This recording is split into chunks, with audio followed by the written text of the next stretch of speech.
Good afternoon, and welcome to the nation's Constitution Center. I had the great privilege of being the guest leader of this outfit for a year.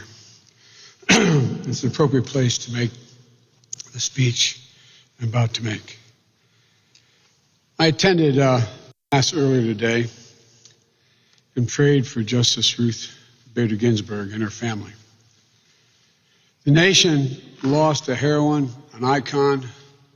They also lost a mother, a grandmother, and a matriarch. We know how hard that is to watch a piece of your soul absorb the cruelty and the pain of the dreadful disease of cancer. I spoke to her daughter and her granddaughter last night, expressing my whole family, my whole family's sorrow, particularly my granddaughters, one of whom was a student of Ruth Bader Ginsburg's daughter at Columbia. They made clear to me, daughter and granddaughter, that until the very end, Justice Ginsburg displayed the character and courage we'd expect of her. He said she held their hand and gave them strength and purpose to carry on. It's been noted that she passed away on Rosh Hashanah. By tradition, a person who dies during the Jewish New Year is considered a soul of great righteousness. That was Ruth Bader Ginsburg, a righteous soul. And it was my great honor when I was in the Senate and chairman of the Judiciary Committee to preside over her confirmation hearings and strongly support her accession to the Supreme Court bench. Justice Ginsburg achieved a standing few justices have or ever will. She became a presence in the lives of so many Americans and a part of our culture. I agree with what others have said, that she did as much to advance the constitutional rights, opportunities, and justice for women as Justice Marshall did for African Americans. Yes, there was humor in mentions of the notorious RBG and her impressive exercise routines, but there was so much more.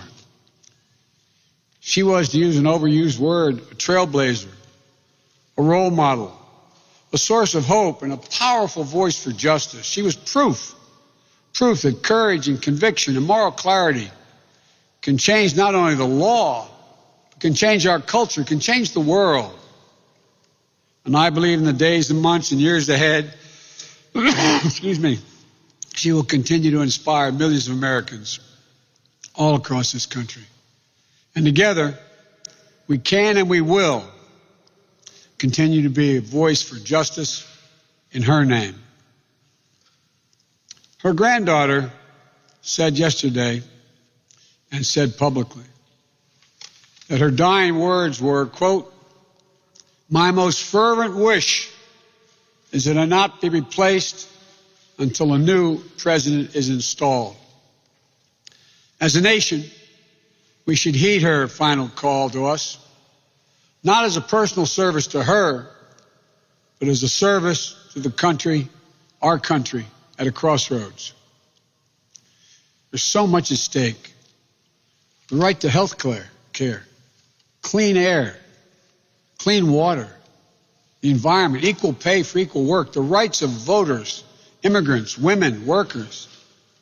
And right now, our country faces a choice about whether we will come back from the brink. That's what I'd like to talk with you about for a few minutes today. Within an hour of news of her passing, Senate Majority Leader Mitch McConnell said President Trump's nominee to replace Justice Ginsburg will receive a vote in the Senate within an hour of her passing. The exact opposite of what he said when President Obama nominated Merrick Garland to replace Justice Scalia in 2016. At that time, Majority Leader McConnell made up a rule based on the fiction that I somehow believed there should be no nomination to of the court in an election year. It's ridiculous. The only rule I've ever followed relating to the Supreme Court nomination was the Constitution's obligation for senators to provide their advice and their consent to a president's judicial nominee. But he created a new rule, the McConnell rule. Absolutely no hearing, no vote for a nominee in an election year. Period. No caveats. And many Republican senators agreed with him, including then Chairman of the Judiciary Committee, Chuck Grassley of Iowa, including the current Chairman of the Senate Judiciary Committee, Lindsey Graham of South Carolina, who at the time said, and I'll quote verbatim, here's what he said, quote, "I want you to use my words against me if there's a Republican president in 2016 and a vacancy occurs in the last year of the first term, you can say, Lindsey Graham said, let's let the next president, whoever it might be, make the nomination." Continuing the quote, "And you could use my words against me, and you'd be absolutely right." End of quote. That's what Republicans said when Justice Scalia passed away, about 9 months before Election Day that year. Now, having lost Justice Ginsburg less than 7 weeks before election this year, after Americans have already begun to cast their vote, it's estimated that up to 40% of Americans will have voted by October 1st, but at least 30%, tens of millions. And you can't unring the bell. Having made this their standard, when it served their interests, they cannot, just 4 years later, change course when it doesn't serve their ends. Look, I'm not being naive. I'm not speaking to President Trump, who will do whatever he wants. I'm not speaking to Mitch McConnell, who will do what he wants, and he does. I'm speaking to those Republicans out there, Senate Republicans, who know deep down what is right for the country and consistent with the Constitution, as I stand here in the Constitution Center, not just what's best for their party. I'm speaking for millions of Americans out there who already have voted and continue to vote, and will have many more have voted by the time this process is finished. Millions of Americans who are voting because they know their health care hangs in the balance. In the middle of the worst global health crisis in living memory, Donald Trump is before the Supreme Court trying to strip health care coverage away from tens of millions of families, and to strip away the peace of mind of more than 100 million Americans with pre-existing conditions. If he succeeds, insurers could once again discriminate or drop coverage completely for people living with pre-existing conditions like asthma, diabetes, cancer, and so many other problems. And perhaps, most cruelly of all, if Donald Trump has his way, the complications from COVID-19, which are well beyond what they should be. It's estimated that 200 million people have died, probably by the time I finish this talk. But the complications of COVID-19, like lung scarring and heart damage, could become the next deniable pre-existing condition for over 6 million Americans who've already contracted the disease. Millions of Americans are also voting because they don't want nearly half a century of legal precedent to be overturned and lose the right to choose. Millions of Americans who are at risk of losing their right to vote. Millions of dreamers who are at risk of being expelled from the only country they have ever known. Millions of workers, union workers, who are at risk of losing their right to collectively bargain. Millions of Americans who are demanding that their voices be heard, that equal justice be a guarantee for all, not just some. They know, we all know what should happen now. Voters of this country should be heard. As I said, voting has already begun. By the time we get to the middle of October, there will be millions and millions and millions who have already voted. In just a few weeks, all votes of this nation will be heard. They're the ones who the Constitution envisions should decide who has the power to make this appointment. This appointment isn't about the past. It's about the future. And the people of this nation, are choosing their future right now as they vote. To jam this nomination through the Senate is just an exercise in raw political power. And I don't believe the people of this nation will stand for it. President Trump has already made it clear. This is about power.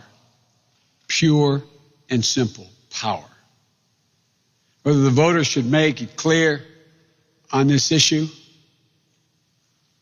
as so many others, the power in this nation resides with them, the American people, the voters. And even if President Trump wants to put forward a name now, the Senate should not act until after the American people select their next president, their next Congress, their next Senate. If Donald Trump wins the election, then the Senate should move on his selection and weigh the nominee he chooses fairly. But if I win this election, President Trump's nominee should be withdrawn. And as a new president, I should be the one who nominates Justice Ginsburg's successor. A nominee who should get a fair hearing in the Senate before a confirmation hearing.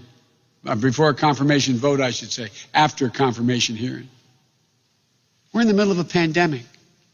Like I said, as I speak, we're probably passing 200,000 deaths lost to this virus. Tens of millions of Americans are unemployed. Healthcare in this country hangs in the balance before the court. And now, in a raw political move, this president and the Republican leader have decided to jam a lifetime appointment to the Supreme Court through the United States Senate.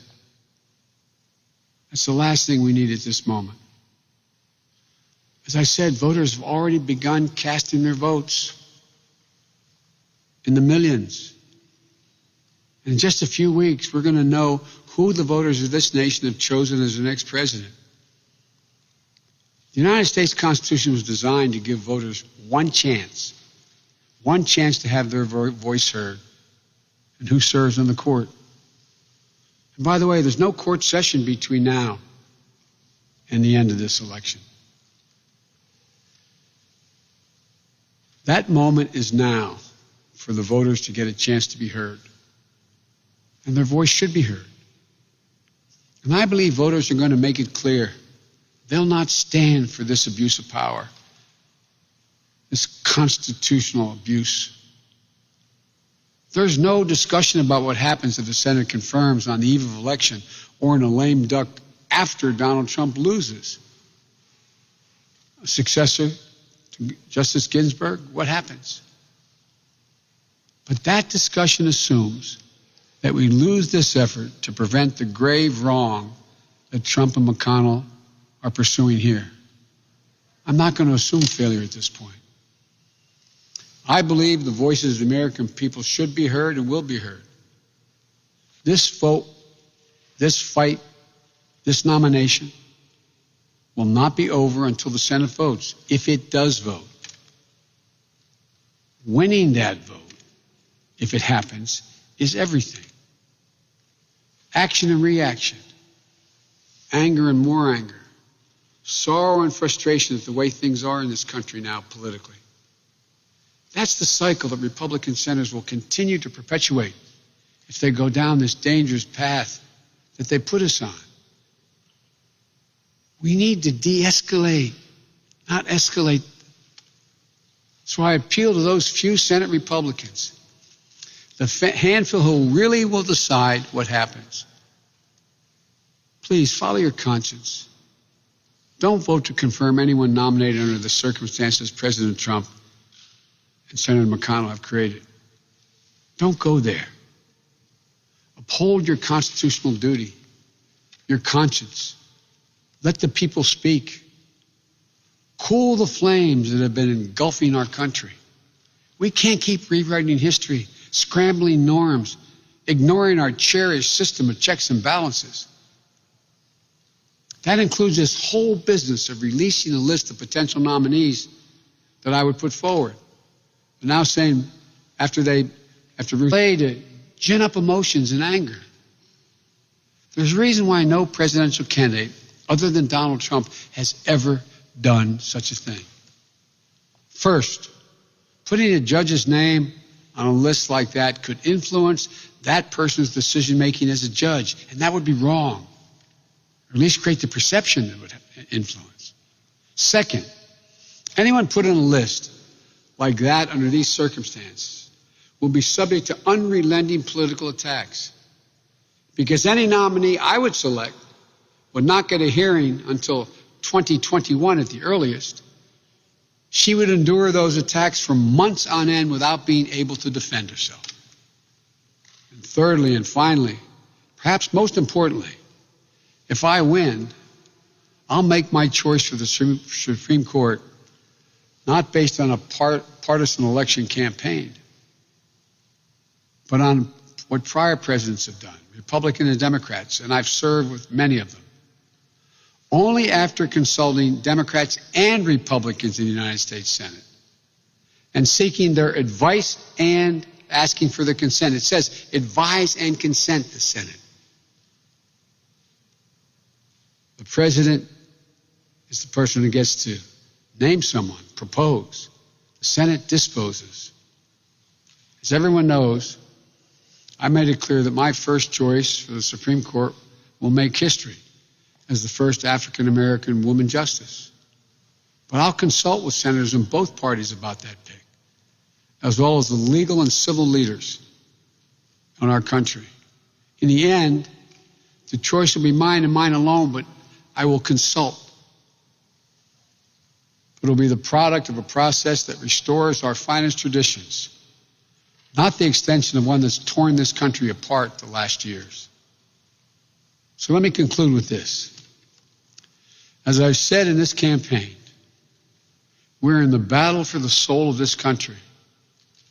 We face historic crises, once in a generation pandemic, a devastating economic recession, the rise of white supremacy that the FBI directors warned us against, unseen since the 60s, and a reckoning on race that's long overdue, a challenging climate, a changing climate that is ravaging our nation and the world as we speak.